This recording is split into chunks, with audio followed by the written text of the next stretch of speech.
بسم اللہ الرحمن الرحیم۔ معزز سامعین، السلام علیکم ورحمۃ اللہ وبرکاتہ۔ ایک صحابی فرماتے ہیں کہ میں تجارت کے سلسلے میں اپنے ساتھیوں کے ساتھ شام گیا۔ تجارتی بازار لوگوں سے کھچا کھچ بھرا ہوا تھا کہ اچانک ایک راہب نے آواز لگائی کہ اس مجمع میں کوئی اہل مکہ میں سے ہے؟ میں نے کہا ہاں، میں مکہ سے ہوں۔ تو اس راہب نے کہا کہ تمہارے یہاں احمد کا ظہور ہو چکا ہے؟ میں نے کہا کون احمد؟ اس نے کہا ابن عبداللہ بن عبد المطلب، ان کا ظہور کا وقت ہو چکا ہے اور وہ آخری نبی ہیں۔ سامعین کرام، ویڈیو بہت اہم اور معلوماتی ہے، ویڈیو کو آخر تک ضرور دیکھیے گا اور ہمارے چینل کو سبسکرائب کیجیے گا۔ جزاک اللہ۔ پیارے دوستو، طلحہ ابن عبید اللہ اپنے تجارتی سفر پر ایک قریشی قافلے کے ساتھ شام جا رہے تھے۔ جب وہ قافلہ بصرہ پہنچا تو قریش کے عمر رسیدہ اور تجربہ کار تاجر اس بازار میں جا کر خرید و فروخت میں مشغول ہو گئے۔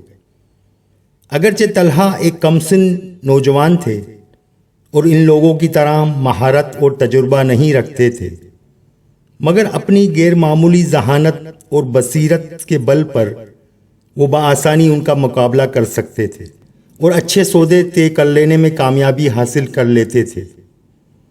اس بازار میں جو مختلف مقامات سے آئے ہوئے تاجروں سے ہر وقت کھچا کھچ بھرا رہتا تھا، صبح و شام طلحہ ابن عبید اللہ کی آمد و رفت کا سلسلہ جاری تھا کہ اسی دوران ان کے ساتھ ایک ایسا اہم واقعہ پیش آیا جس نے نہ صرف ان کی زندگی کی تبدیلی میں اہم کردار ادا کیا بلکہ ان کی پوری تاریخ کے دھاڑے کو موڑ کر رکھ دیا۔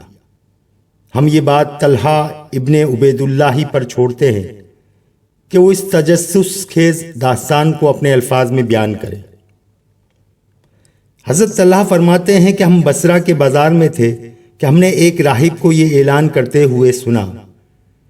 ایک تاجروں کے گروہ اس مجمع کے لوگوں سے پوچھا کہ کیا ان کے اندر اہل مکہ میں سے کوئی شخص موجود ہے؟ اس وقت میں ان کے قریب ہی تھا۔ میں نے فوراً کہا ہاں، میں اہل مکہ میں سے ہوں۔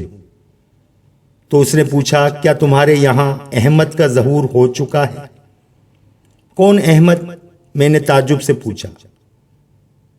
ابن عبداللہ بن عبد المطلب، اس نے کہا۔ یہی مہینہ ہے جس میں ان کا ظہور ہونا ہے اور وہ آخری نبی ہیں۔ وہ تمہاری سرزمین ارض حرم میں مبعوث ہوں گے اور وہاں سے اس علاقے کی طرف ہجرت کر جائیں گے جہاں کالے پتھر پائے جاتے ہیں، جہاں کھجوروں کے جھنڈ ہیں اور جہاں کی مٹی نمکین ہے جس سے پانی کے چشمے پھوٹتے ہیں۔ اے نوجوان، دیکھنا ان پر ایمان لانے میں پیچھے نہ رہ جانا۔ طلحہ کہتے ہیں کہ اس کی بات میرے دل میں گھر کر گئی۔ میں تیزی سے اپنے اونٹوں کے پاس پہنچا، انہیں تیار کیا اور قافلے کو اپنے پیچھے چھوڑ کر تیز رفتاری کے ساتھ مکے کی طرف چل پڑا اور وہاں پہنچ کر اپنے گھر والوں سے پوچھا کہ کیا ہماری غیر موجودگی میں یہاں کوئی نیا واقعہ پیش آیا ہے؟ تو انہوں نے بتایا کہ ہاں، محمد بن عبداللہ صلی اللہ علیہ وسلم ایک نیا دعویٰ لے کر اٹھ کھڑے ہوئے ہیں۔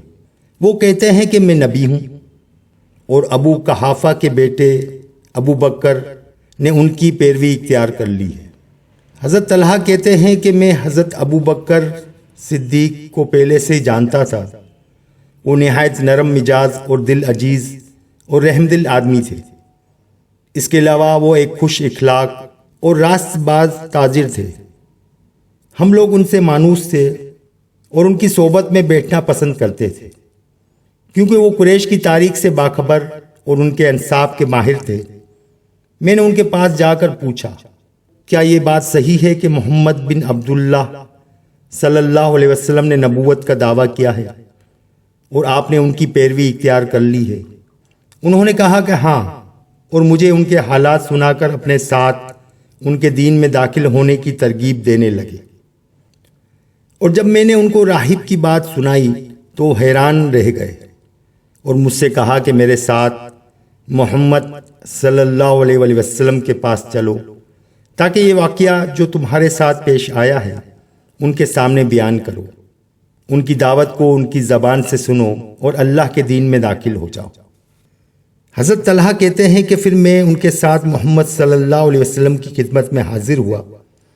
انہوں نے میرے سامنے اسلام کی دعوت پیش کی، قرآن کا کچھ حصہ پڑھ کر سنایا اور آخرت کی بھلائی کی بشارت دی۔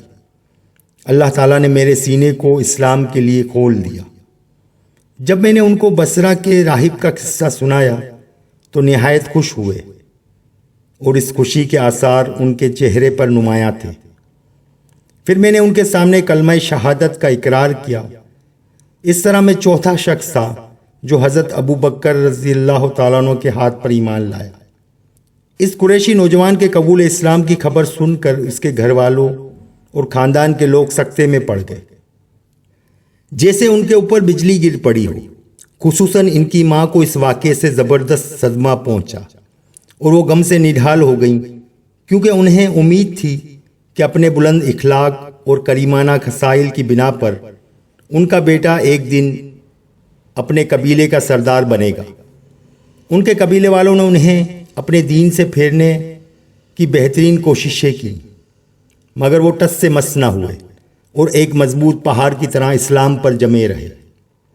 جب وہ لوگ ان کو نرمی و محبت کے ریشمی پھندے میں نہ پھانسنے میں ناکام ہو گئے تو سختی اور تعذیب کے اسلحوں سے لیس ہو کر ان کے اوپر ٹوٹ پڑے۔ مسعود بن خراش بیان کرتے ہیں، ایک روز میں صفا مروہ کے درمیان سعی کر رہا تھا۔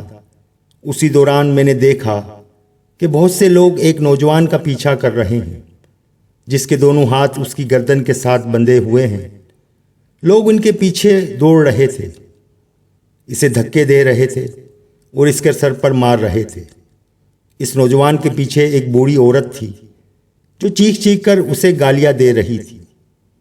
میں نے لوگوں سے پوچھا کہ اس نوجوان کا کیا ماجرا ہے، تو انہوں نے بتایا کہ یہ طلحہ ابن عبید اللہ ہے، جس نے اپنے آبائی دین کو ترک کر کے بنی ہاشم کے لڑکے محمد صلی اللہ علیہ وسلم کی پیروی اختیار کر لی ہے۔ میں نے پوچھا، اور اس کے پیچھے یہ بڑھیا کون ہے؟ تو انہوں نے کہا کہ اسی نوجوان کی ماں سعیہ بنت حضرمی ہے۔ پھر نوفل بن خلید نے، جس کا لقب شیر قریش تھا، حضرت طلحہ ابن عبید اللہ اور حضرت ابو بکر رضی اللہ تعالیٰ عنہ کو ایک رسی میں باندھ کر مکے کے اوباش اور لچے لفنگوں کے حوالے کر دیا تاکہ وہ انہیں سخت ترین سزائیں دے۔ اسی وجہ سے طلحہ ابن عبید اللہ اور ابو بکر صدیق رضی اللہ تعالیٰ عنہ کو قرینین کہا جاتا ہے۔ زمانے کی گردش جاری رہی، یک کے بعد دیگر نئے نئے حادثات و واقعات رونما ہوتے رہے، اور مرور ایام کے ساتھ ساتھ حضرت طلحہ بن عبید اللہ رضی اللہ تعالیٰ عنہ ایمان کے تکمیل مراحل طے کرتے رہے۔ خدا اور اس کے رسول صلی اللہ علیہ وسلم کی راہ میں ان کی آزمائشوں کا سلسلہ دراز ہوتا رہا، اور اسلام اور مسلمانوں کے ساتھ ان کے احسان اور حسن سلوک کا دائرہ بڑھتا رہا اور وسعت اختیار کرتا رہا، یہاں تک کہ مسلمانوں نے ان کو زندہ شہید کا لقب دے دیا، اور رسول اللہ صلی اللہ علیہ وسلم نے ان کو طلحہ خیر اور طلحہ جود اور طلحہ فیاض کے خطاب سے سرفراز فرمایا۔ ان القاب میں سے ہر لقب کا ایک پس منظر ہے جو ایک دوسرے سے بڑھ کر دلکش اور خوشنمائی کا حامل ہے۔ ان کے زندہ شہید کے لقب سے ملقب ہونے کا پس منظر یہ ہے کہ جب غزوہ احد کے موقع پر جب مسلمان رسول اللہ صلی اللہ علیہ وسلم کو چھوڑ کر منتشر ہو گئے اور آپ صلی اللہ علیہ وسلم کے ساتھ 10 انصاریوں اور مہاجرین میں سے حضرت طلحہ ابن عبید اللہ کے سوا کوئی نہیں رہ گیا تھا، اور رسول اللہ صلی اللہ علیہ وسلم نے اپنے ان ساتھیوں کے ساتھ پہاڑ پر چڑھ رہے تھے، تو مشرکین کی ایک ٹولی وہاں آ پہنچی جو آپ صلی اللہ علیہ وسلم کو قتل کرنا چاہتی تھی۔ تو آپ نے فرمایا، کون ہے جو ان لوگوں کو ہم سے دور بھگائے؟ وہ جنت میں میرا رفیق ہوگا۔ تو حضرت طلحہ رضی اللہ تعالیٰ عنہ نے کہا، اے اللہ کے رسول، میں لیکن آپ نے فرمایا نہیں، تم اپنی جگہ پر رہو۔ تب ایک انصاری نے کہا اے اللہ کے رسول، میں۔ ہاں تم۔ آپ صلی اللہ علیہ وسلم نے فرمایا۔ وہ انصاری آگے بڑھ کر مشرکین سے لڑتے رہے یہاں تک کہ وہ شہید ہو گئے۔ رسول اللہ صلی اللہ علیہ وسلم نے اس دوران کچھ اور اوپر چڑھ گئے، مگر مشرکین نے جلد ہی آپ صلی اللہ علیہ وسلم کو آ لیا۔ آپ نے پھر کہا کیا ان کا مقابلہ کرنے کے لیے کوئی نہیں ہے؟ تو حضرت طلحہ نے فرمایا میں ہوں اے اللہ کے رسول۔ تو آپ صلی اللہ علیہ وسلم نے فرمایا نہیں، تم اپنی جگہ پر رہو۔ آپ نے اس کو روک دیا۔ تب دوسرے انصاری آگے بڑھے اور بولے اے اللہ کے رسول، میں حاضر ہوں۔ ہاں تم ان کا مقابلہ کرو۔ آپ نے اجازت دے دی اور وہ دشمنوں سے قتال کرتے رہے یہاں تک کہ انہوں نے بھی جام شہادت نوش فرما لیا۔ رسول اللہ صلی اللہ علیہ وسلم نے ان کے مقابلے کے لیے اپنے ساتھیوں کو آواز دیتے رہے اور حضرت طلحہ رضی اللہ تعالیٰ عنہ آپ کی آواز پر سب سے پہلے لبیک کہتے رہے، اور نبی کریم صلی اللہ علیہ وسلم ان کو منع کر کے کسی انصاری کو اس کی اجازت دیتے رہے، یہاں تک کہ یکے بعد دیگرے وہ سب انصاری شہید ہو گئے، اور آپ کے ساتھ حضرت طلحہ رضی اللہ تعالیٰ عنہ کے سوا کوئی نہیں رہ گیا۔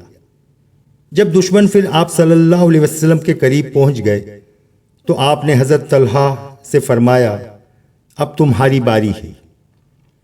رسول اللہ صلی اللہ علیہ وسلم کے دندان مبارک شہید ہو گئے تھے، پیشانی اور ہونٹ زخمی ہو گئے تھے، چہرہ مبارک سے خون جاری تھا، اور آپ صلی اللہ علیہ وسلم زخموں سے نڈھال ہو گئے تھے۔ اس موقع پر حضرت طلحہ رضی اللہ تعالیٰ عنہ مشرکین پر حملہ کر کے ان کو رسول اللہ صلی اللہ علیہ وسلم سے دور دھکیل دیتے، پھر واپس آ کر رسول اللہ صلی اللہ علیہ وسلم کو سہارا دے کر تھوڑا اوپر چڑھاتے اور زمین پر بیٹھا کر مشرکین پر دوبارہ حملہ کرتے۔ یہ سلسلہ جاری رہا یہاں تک کہ ان کو مکمل طور پر پسپا کر دیا۔ حضرت ابو بکر صدیق رضی اللہ تعالیٰ عنہ کہتے ہیں کہ اس وقت میں اور ابو عبید اللہ ابن جراح رسول اللہ صلی اللہ علیہ وسلم سے دور تھے۔ جب ہم آپ کو مدد کے ارادے سے آپ کے قریب پہنچے تو آپ صلی اللہ علیہ وسلم نے فرمایا مجھے چھوڑ دو اور اپنے ساتھی طلحہ کو مدد کو پہنچو۔